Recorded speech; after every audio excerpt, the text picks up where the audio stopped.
Hello friends, welcome back. In this video lesson, we'll be talking about hobbies.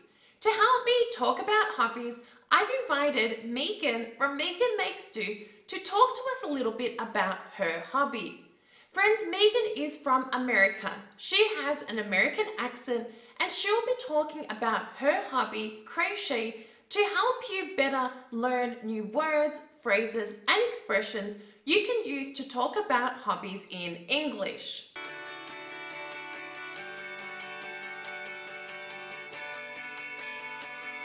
This video lesson is great listening practice for you friends.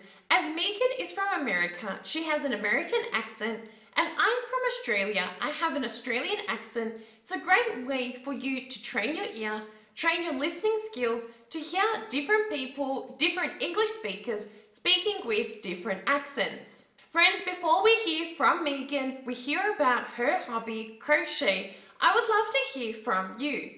Tell me in the comments below this video, what's your hobby? What do you do for fun? Add in as much detail as you can, and I look forward to hearing from you and hearing what your hobbies are. Friends, this video lesson is made possible thanks to our members in the Using English TP Classroom. The Using English TP Classroom is an online virtual classroom and community teaching you real English. Through structured weekly lesson sets, members learn grammar, vocabulary, phrasal verbs, idioms naturally, just as native English speakers do. To sign up, enroll, and get guidance and support from me and other English speakers, go to www.usingenglishTP.com, enroll and improve your level of English and your English speaking skills. Okay, back on topic, and let's hear from Meghan. Let's hear about Meghan's hobby. I'm good. How are you? Good, thank you. Well, thank you first of all for taking the time to talk to me. I was actually Insta-stalking you. Maybe I was checking your Instagram, Meghan Makes Do, and you have really nice pictures there, and I see you Instagram a lot about crochet. Can you tell us a little bit about what do you do and what's Meghan Makes Do? So Meghan Makes Do is kind of encompasses everything I do. I do crochet, I do sewing. I also teach my kids home preschool right now. So I wanted something that could encompass all and I could share it all. But a lot of what I've been doing lately is crochet. Wait, when you say at the moment you do home preschool, can you tell us a little bit?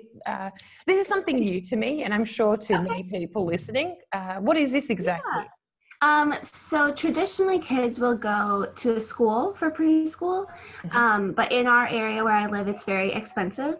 And right around the time my daughter was going to start home preschool, I was having a second baby.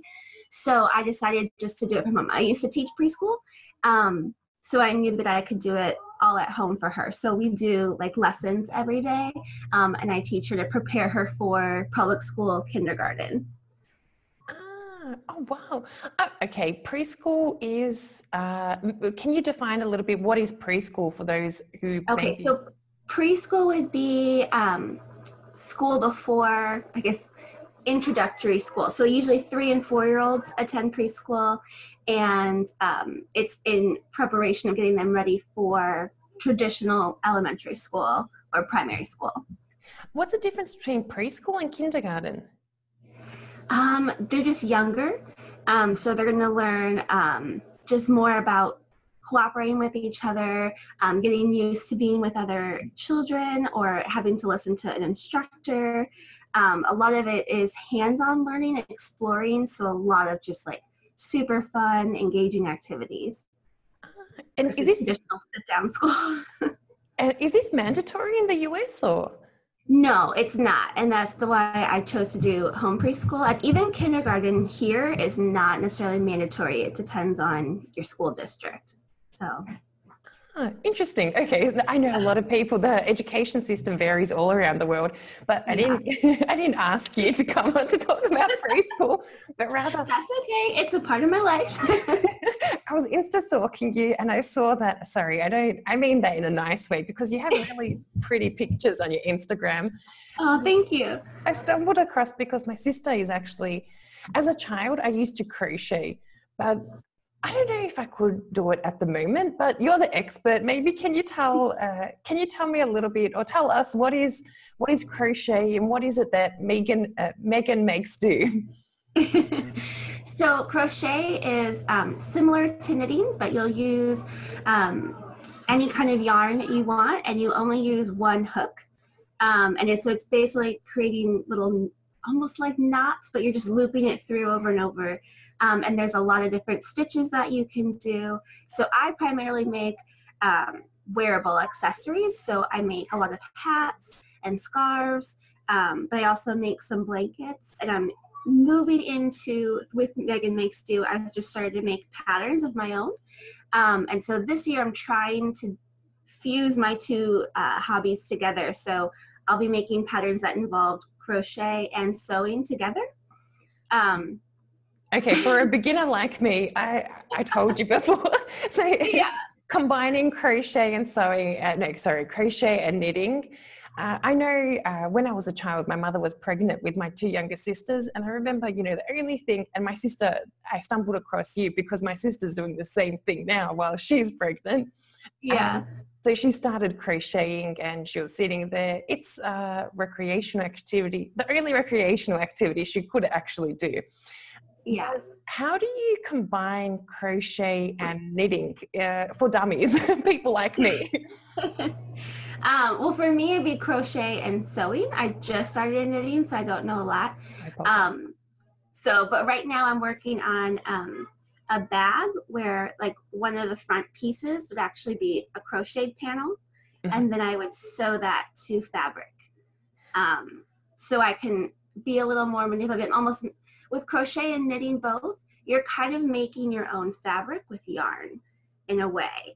And so that way I could have like any kind of design I want and then put it into like the front of a bag. So that way there's like a decorative piece almost to it. Interesting. And where do you get your inspiration from? Because when I go to a shop, there's a lot of ball yarn out there, but when I just see a big ball, but I know that there are patterns and there are sort of rules, or where do you get your inspiration? Do you follow a sort of sample? Do you copy other works, or? I started with, I would see other people's work, or I would search on Pinterest for patterns, and then just kind of pull from there and say, oh, I think I can figure that out, or I think I can make that. And a lot of it is trial and error. I try something and it doesn't work, when I'm like, forget it, or I'll try something like, oh, okay, I can do this. So don't be afraid to just try it, just try anything. And I also recently picked up a book that's like 500 different crochet stitches, and just looking through that book and seeing all the beautiful stitches you can do, I was like so inspired. Like I've started dreaming up sweater ideas and more blanket ideas, which I don't know how to do sweaters yet without a pattern. So making my own will be a challenge, but also pulling from just modern like clothing that I see other people wearing. I'll be like, oh, I wonder if I could recreate that sweater or that top or that bag, but in a crochet pattern. So really it comes from all over. Anything that I see, I might be inspired by. Wow. Have you always loved doing this, or just recently? So I first started crocheting when I was 12. And then the first baby blanket I made was awful. It was just very crooked and the sides were all wavy and it wasn't like a straight rectangle. And I kind of like, after that, I was like, I don't know if I know how to do this. So I put it down for a few years. And then when I started college, a bunch of my friends in college all crocheted. And so I was like, oh, I can crochet too. And so we would sit around the dorms at night studying and crocheting. And since then, I've been doing it constantly. And it was about 4 years ago that I thought, I think I might be able to sell what I make. And so I started doing craft fairs and then developed Meghan Makes Do. And now I do most of my sales online or through word of mouth. So, Oh, wow. Interesting. Wait, but did you ever take a crochet class or did you just learn by yourself with friends in no, college? so when I was 12, my mom, we picked out like a crochet book from the fabric store, Mhm. and it had like instructional videos or not videos, photos in there. And so she kind of learned because I couldn't figure it out, and then she taught me. And so it's just a basically like just this what they call single crochet stitch, which is like the basic stitch. And I just started with that. And then slowly I would either watch YouTube videos or learn from my friends, or just look it up. And there's so much that you can find online for instructional things, and went from there. Oh, wow. Interesting. Is a classic stitch like one circle and then you put the needle in that circle and you pull it out? Is that the classic stitch? Yeah, so it's like you have your hook and you would stick it into the next stitch, what they call yarn over, pull it through a stitch, yarn over again, and pull through both loops. And that's just basic single crochet. I know that there will be different, some of the same stitch names are a little bit different depending on UK terminology or US terminology. So single crochet, and I think UK might just be like, yeah, you stick it in and pull it through, and that's it. So yeah, I had to check on that for sure. No, not a problem. Sorry for my very blunt English, but you are, I always tell my students, I don't know all the words, and a crochet, I know a little bit, but you have one circle and then the needle goes, but you use very technical terms. So thank you for that. Yeah.